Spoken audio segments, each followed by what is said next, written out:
Bonjour Rabbi Jeannot, merci d'être sur le plateau du Face à Face. On va passer à la question de Myriam de Toulouse, 49 ans. D'accord. C'est bon? Oui, c'est bon. Super. Bonjour Rav, mon fils de 18 ans, le deuxième, a totalement quitté la Torah. Il ne veut plus rien faire, pourtant on lui a toujours donné beaucoup d'amour et vivons dans la religion dans la joie. Comment se fait-il? Et quel rapport devons-nous garder avec lui? Merci Rav pour votre réponse. Ok. Myriam, d'abord, je vais vous dire toute ma sympathie parce que souvent on oublie que les héros, c'est toujours les héros de l'ombre et qu'il y a dans l'activité parentale de l'héroïsme. On n'est pas né avec les tickets d'être les meilleurs parents du monde. On apprend ça en essayant de faire tous nos efforts. J'ai l'impression que dans votre question, il y a tous les efforts ont été mis pour mettre en place un cadre favorable à l'éducation de vos enfants dans un judaïsme heureux et joyeux. Donc tout d'abord, tous mes vœux, on va dire, de sympathie et tous mes encouragements. Du fait que je suis coach et que j'accompagne beaucoup de familles, j'ai envie de vous dire que, et souvent ça aide à comprendre, on dit « Tsarat Rabim Chatzi Nechama ». De comprendre que c'est un phénomène de société aujourd'hui. Ça ne concerne pas que votre famille. J'ai envie de dire ça concerne la société juive. Et c'est à ce point que cette question est importante puisqu'elle nous concerne à tous. Elle nous vise à tous.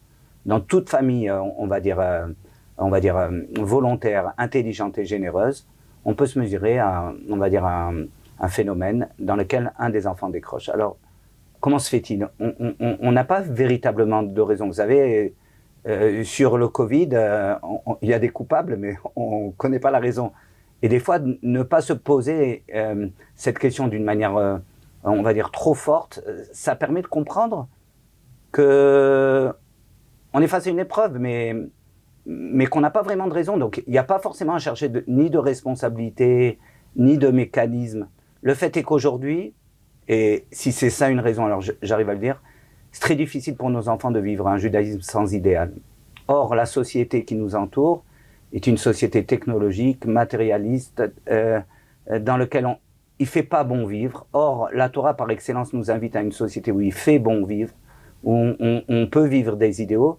Et donc, nos enfants sont un petit peu coincés entre deux mondes, un monde utopique, théorique, celui des parents et de la communauté et de la Torah, et un monde à l'extérieur qui est sans pitié, qui est technologique, qui est déshumanisé et qui érode l'existence de nos enfants. Donc dans ce sens-là, c'est vraiment la confrontation avec le mode de société, on va dire que j'interroge.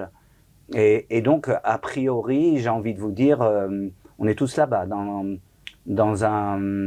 à se mesurer avec, en essayant de porter encore nos idéaux de Torah, et nos valeurs face à un monde, on va dire qu'il reçoit de moins en moins. Donc pour sa première question, comment ça se fait?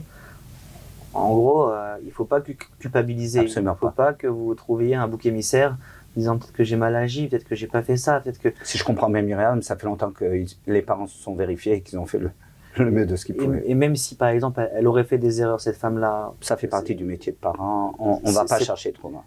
Elle n'a pas démérité. Voilà, là, pour démériter, il faut vraiment être violent et criminel. Un parent qui a fait ce qu'il pouvait, il n'a pas démérité. De génération en génération, on a toujours grandi avec des parents qui ne faisaient pas le mieux, mais ils n'étaient pas déméritants parce qu'ils ne faisaient pas le mieux. Ils n'étaient pas déméritants. Aujourd'hui, on doit rester dans, on va dire, dans la même conception. À partir du moment où on a essayé de faire ce qu'on savait faire, ce qu'on pouvait faire, on n'a pas démérité. Et donc sa question, vu que vous nous expliquez que c'est cette différence qu'il y a entre le monde de la Torah et le monde extérieur, si par exemple elle a d'autres enfants, j'imagine qu'elle doit avoir d'autres enfants parce qu'en plus c'est son deuxième, donc si elle fait encore plus rentrer cette influence-là du monde extérieur, celle qu'elle veut pas, celle qu'elle veut chasser entre guillemets, eh ben, elle le fait rentrer à l'intérieur. Elle lui ouvre la porte, peut-être un jour avec une fille peut-être non juive.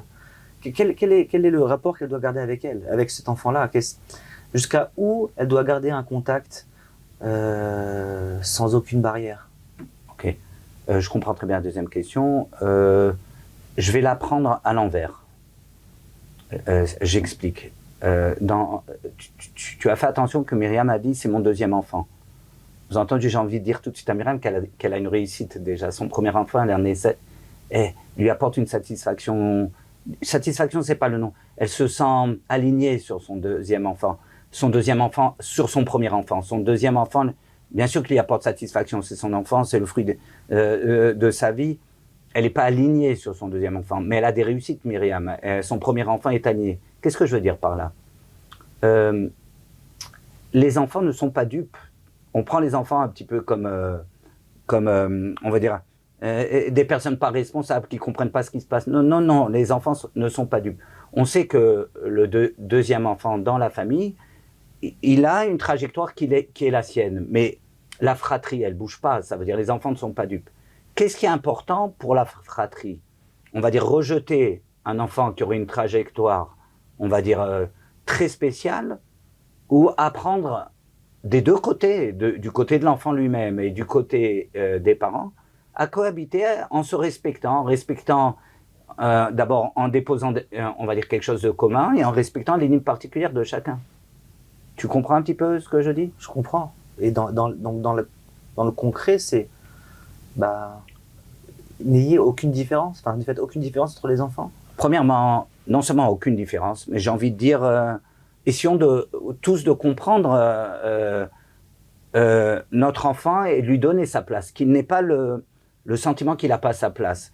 Sous-entendu, on va dire, affectivement, intellectuellement, spirituellement, cet enfant, il doit avoir sa place.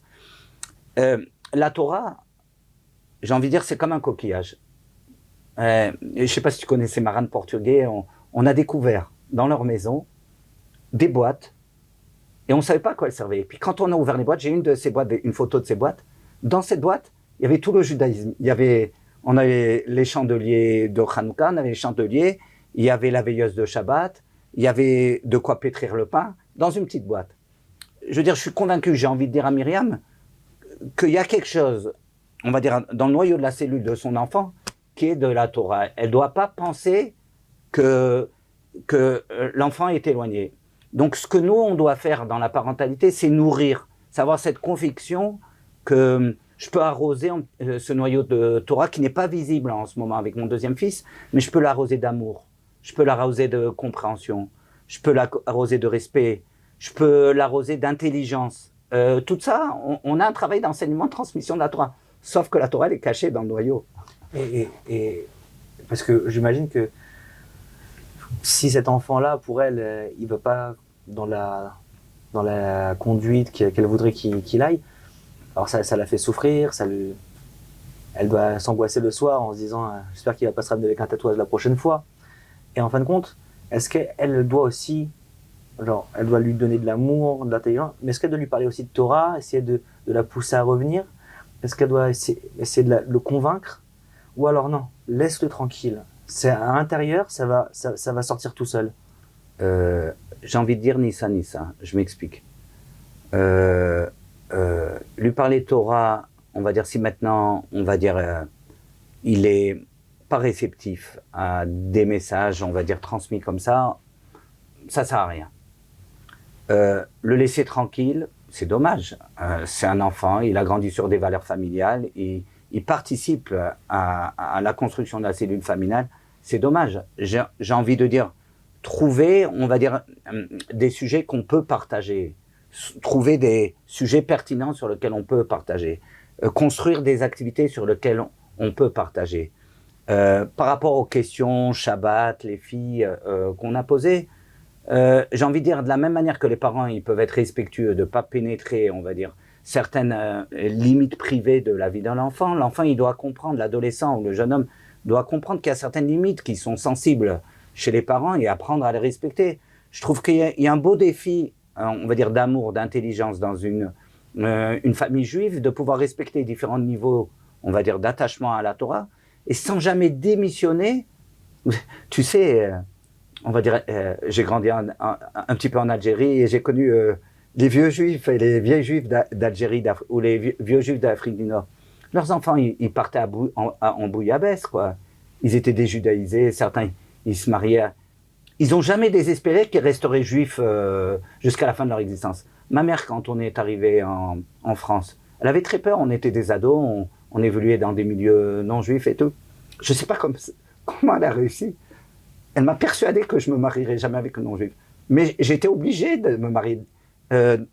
J'étais déterminé à me marier avec une non-juif. Je ne me suis pas marié à une non-juif. Pourquoi? Parce qu'il y avait un espoir de Torah qui avait été... On avait touché le noyau de ma cellule. On ne doit pas désespérer de l'identité juive. C'est quelque chose de réel. Et en misant sur l'identité juive de nos enfants, un jour ça sortira. Beaucoup de communication alors. Beaucoup de communication, beaucoup d'espoir et de projection. L'enfant, il doit avoir dans les yeux des parents des projections infinies, on va dire, d'estime, de réussite et d'attachement au judaïsme. Quand on voit ça, quand on voit une profondeur historique, un attachement inconditionnel, un amour inconditionnel, l'enfant, il est ancré dans le cœur de ses parents. Il peut pas trahir. Et même s'il donne le sentiment de trahir, son noyau dur, il reste toujours rattaché à la Torah. Impossible. Parfait. Je pense que la question a été parfaitement répondue. Je t'en remercie, Lionel. Merci beaucoup, Rabbi Jeannot. Passez une bonne journée. Toi Au aussi. revoir.